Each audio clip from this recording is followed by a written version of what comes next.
सांगलीतल्या वेदांत बंडगर खून प्रकरणात मोठी घडामोड. पसार संशयित सागर उर्फ नानासो चौगले याचा आत्महत्येचा प्रयत्न. विषारी द्रव्य प्राशन केल्यानंतर रुग्णालयात उपचार सुरू. पोलीस तपासाला नवं वळण.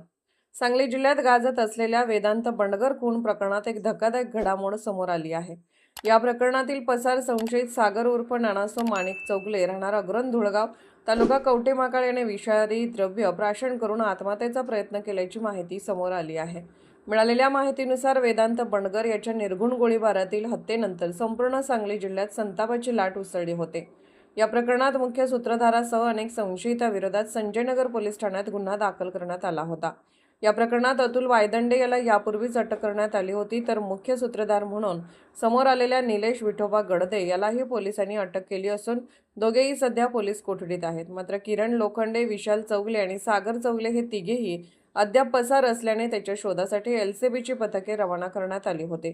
याच दरम्यान पसार संशयित सागर चौगले याने विषारी द्रव्य प्राशन करून आत्महत्येचा प्रयत्न केल्याची माहिती कवठेमहांकाळ पोलिसांना मिळाली. त्याला तातडीने कवठेमहांकाळ रुग्णालयात दाखल करण्यात आले. प्राथमिक उपचारानंतर पुढील उपचारासाठी त्याला मिरज येथील शासकीय रुग्णालयात हलवण्यात आले आहे. सध्या त्याची प्रकृती स्थिर असल्याची माहिती समोर आली आहे.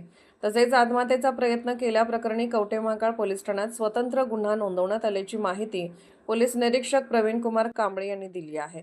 दरम्यान सागर चौगलेने आत्महत्येचा प्रयत्न नेमका का केला, यामागे कोणते कारण आहे याचा तपास पोलिसांकडून सुरू असून घटनेमुळे सांगली जिल्ह्यात पुन्हा एकदा खळबळ उडाली आहे.